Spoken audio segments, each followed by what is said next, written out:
Olá pessoal, tudo bem com vocês? Sejam todos muito bem-vindos aqui ao Clube dos Dividendos. Vamos lá, papo de hoje, ação fora do radar, ação pedida por e-mail pelo Odair. Muito obrigado, Odair, pelo feedback que você me deu também.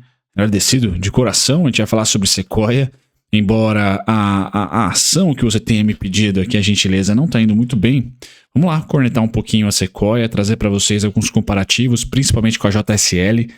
Também vamos comparar ali com a Tegma e vamos falar um pouquinho dessa empresa recém-chegada na Bolsa de Valores. Seja muito bem-vindo aqui ao clube, pessoal.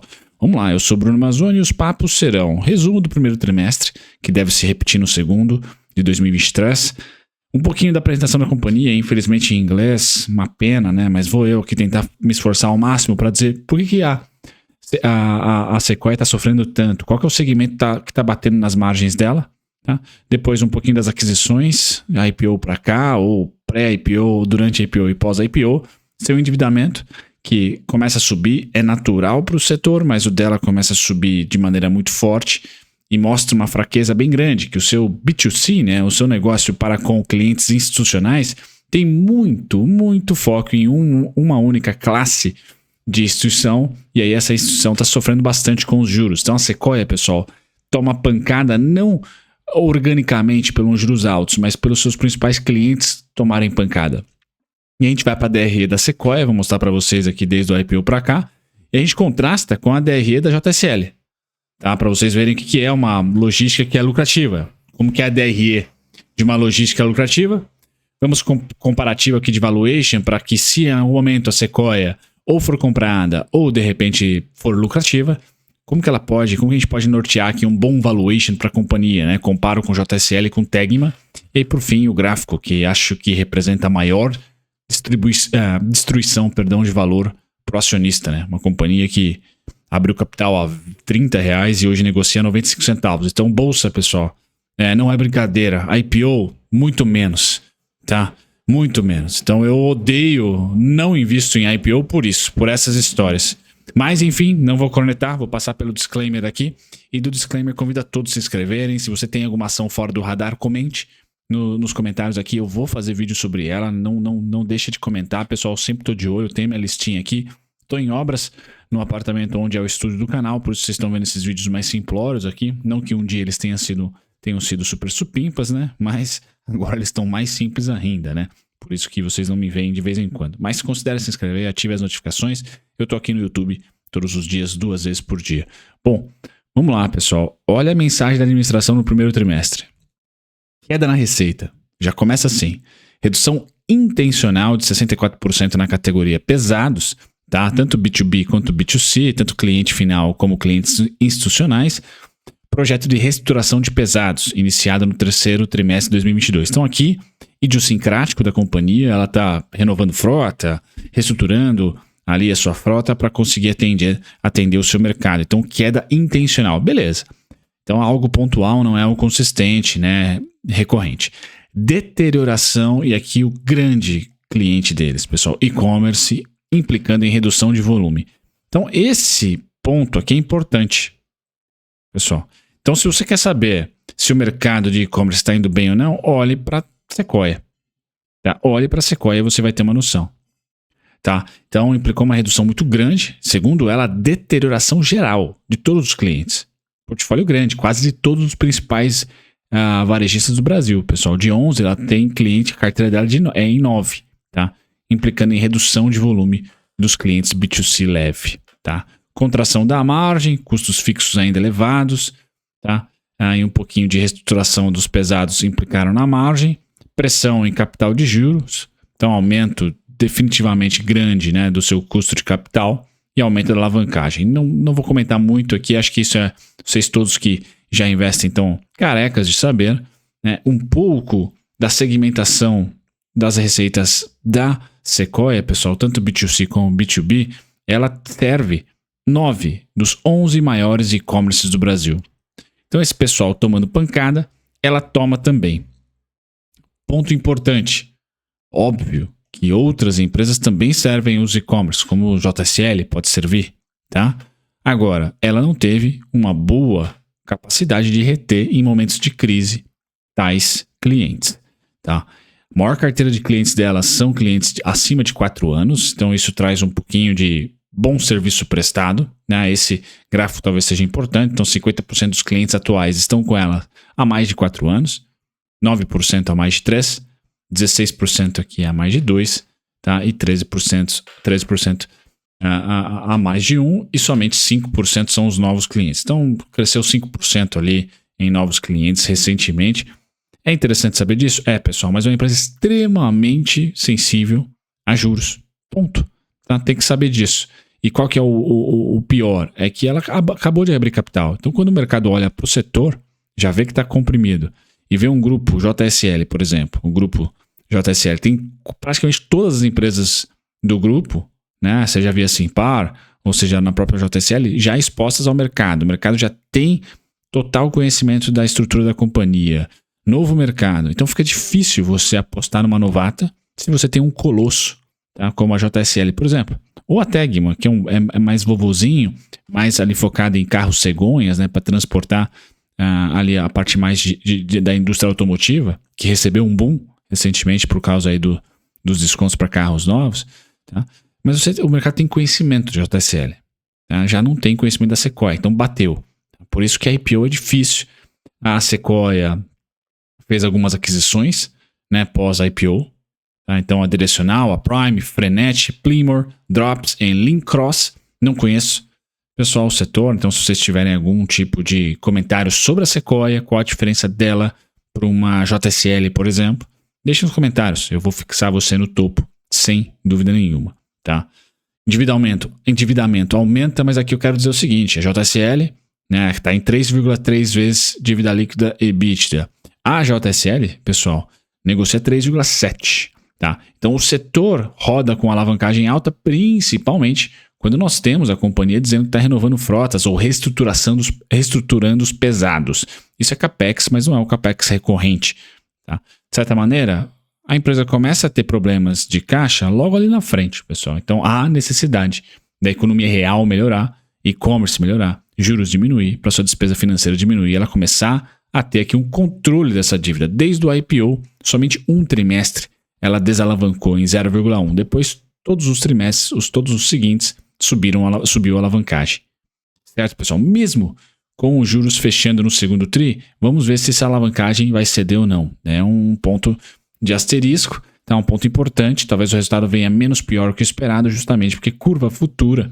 Tá? Então, o novo dinheiro que ela precisou se financiar para essa reestruturação, por exemplo, dos pesados, tendeu a ser um pouco mais barato. Tá? Agora, se o e-commerce não foi bem no segundo tri, e não me parece ser bem, o IBCBR, dado econômico aí que nós tivemos de alta rotatividade recente, já deu contração. Então é uma empresa que está muito conectada com o PIB, pessoal. Isso é muito ruim para você, porque a IPO recente já é sensível. Mais conexão com o PIB direta não é brincadeira. Tá? Então ficaria um pouco pessimista em relação ao curtíssimo prazo da Sequoia, mesmo ela estando super barata. Tá? E ela tem déficit, pessoal, desde o quarto tri de 2021. Tá? Mesmo desde o quarto tri de 2021. Então, o que piorou os resultados dela? O resultado financeiro. Então, o prejuízo só aumentou porque o financeiro, né, o custo da dívida aqui aumentou demais. Legal? Sai de 18 milhões aqui para 65, 67, 36, 60, 30. Tá? Então, assim, ficou difícil para ela. Não tenham dúvida disso. Enquanto que o caixa vai minguando. Né? Você vê a continha do caixa aqui, vai minguando. Às vezes ele recebe um aportezinho aqui, não pelo operacional, mas sim pelo financiamento. Tá? Então a dívida aumenta para manter o caixa aqui relativamente pagando o circulante. Certo, pessoal? Então é uma empresa que teve o primeiro tri horrível. Tá? Horrível. 111 milhões de ré para uma small cap, que no seu melhor trimestre lucrou 18 milhões. Tá? Então, assim, um futuro muito ruim para a companhia nesse momento. Acho que o principal trade da Sequoia seria você apostar ou especular que ela vai ser comprada por alguém. Tá? Agora eu mostro uma DRE de uma empresa lucrativa, de um grupo que tem ali, acho que confiança da Faria Lima por estar bastante tempo no mercado e por ter recentemente aberto o capital da sua holding. Várias outras empresas do braço do grupo agora estão com o seu capital exposto, literalmente. Então aqui tá? Uma empresa um pouco mais transparente e com mais tempo. E vejam que a alavancagem é alta, pessoal. Vejam que a margem é pequena, tá? Então não é brincadeira, é um setor não fácil para você, sardinha, para nós sardinhas. Eu acho que essas empresas têm que ser tratadas aqui quase que como uma empresa de commodity, tá? Onde é importante aumentar os aportes em ciclos finais de aumento de juros e ou próximos de recessão e diminuir quando a coisa está indo bem, tá? Então a JCL está voando nesse momento, tá? Não para de subir, mas tem fundamento. Tem fundamento aqui. Beleza, pessoal? Eu só quero dizer que a alavancagem mais alta é natural do setor, é a natureza ali intrínseca da indústria. Não esperem uma super desalavancagem, mas é importante a empresa fazer caixa, colocar a última linha final ali verde. E a JCL faz isso. Tá? A Tegma, mesma coisa. Quando a gente vai no comparador aqui, a gente percebe que JSL e Tegma estão com EV/EBIT bem tranquilos, tá? 6,45 para Tegma, 8,74 vezes para JSL, enquanto que a Sequoia está na casa do chapéu, tá? Margem EBIT, né? E eu poderia ter colocado aqui margem bruta, tá? Poderia vir para margem bruta aqui, tá certo? Vou colocar uma margem bruta aqui para adicionar. Então, margem bruta, estamos falando aí de 18% JSL, 20% Tegma, 15,6% Sequoia, um pouquinho atrás de JCL, tá? Acho que seria a principal a comparar ali. Beleza, pessoal? Então, assim, não vejo facilidade em investir no setor, tem que pegar ciclo, fluxo, tá? Porque os fundamentos ali tendem a ser muito cíclicos. Então, o preço talvez importe bastante narrativa ali de como está negociando o ativo. Dentro das três, JSL é um colosso, Tegma é a mais específica, seria como a Enauta no setor de petróleo, aquela empresa que não cresce, mas tem ali uma operação azeitadinha, vai pagar um dividendo um pouquinho mais robusto, etc. Tá? A JSL já é um colossinho um pouco maior, tá? Mas em termos de fundamentos aqui, múltiplos, a Tegma é exemplo, né? A melhor de todas, a menos alavancada, o maior ROIC, tá? O maior crescimento de lucro e receita nos últimos 5 anos. Tegma é redondinha, é aquela que vai ter menos risco e menos retorno. JSL é aquele bicho que, quando sobe, não para de subir, tá? Bem cíclica, tá? Como as educacionais foram recentemente, a JSL também é. Tá? E Sequoia está tentando seu espaço. Difícil imaginar, pessoal, que no curtíssimo prazo vai ter facilidade, tá? A Sequoia. Beleza? Quando eu vou para o gráfico, tá? Finalizo aqui o vídeo, então, mostrando para vocês o gráfico da Sequoia, destruição total de valor, né? Certo, pessoal? Qual que é o ponto positivo desse gráfico aqui? Ó? O ponto positivo é que na queda atual está tendo volume. Tá? É péssimo quando cai e não tem volume. Quando cai e não tem volume, pessoal, é péssimo, porque ninguém quer. Agora, está tendo volume aqui. Então é importante dizer, esse é o único ponto positivo. Eu, como estrategista, quero investir na Sequoia, gosto da tese, mesmo sabendo que não tem fundamentos hoje. Pretendo investir para longo prazo, eu colocaria, da minha intenção de 100%, eu estaria aqui na casa dos 10% a 20%, aportes mensais, por exemplo. E se eu tenho afinidade com o gráfico, o que eu esperaria? O rompimento do 1,23 e o retoque do 1,23. 1,23 para mim, pessoal, é muito importante, é o último grande volume, esse volume é o maior volume histórico da companhia. Tá? Esse gráfico é semanal, então foi a semana com o maior volume da história da companhia, considerando o IPO, né, a primeira negociação aqui. Tá? Então, R$1,23 é o meu ponto de acima disso, se as ações negociarem acima disso, há um interesse a fluxo. Não vou olhar para fundamentos, não vou olhar para valuation, para fluxo. Tá?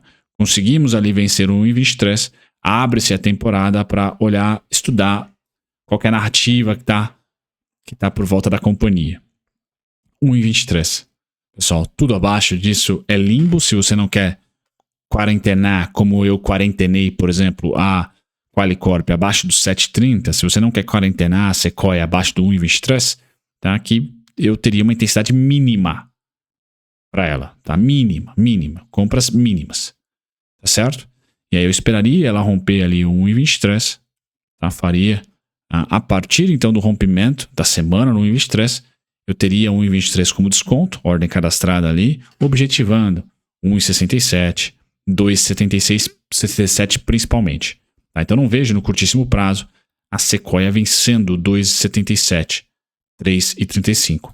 É um mico que não entrega fundamentos, tem sensibilidade gigantesca a um mercado que está apanhando dos juros atual, talvez o mercado que mais apanhe dos juros, né, que são os marketplaces, Magalus e Vias, mercados livres da vida, tá? Então você tem que saber que curtíssimo prazo é complexo e dentro do setor tem melhores opções. Falei JSL, falei também da Tegma. Beleza, pessoal? É isso. Um grande abraço. Qualquer comentário seu que seja construtivo sobre a empresa, deixe para mim. Eu fixo você no topo. Tchau, tchau.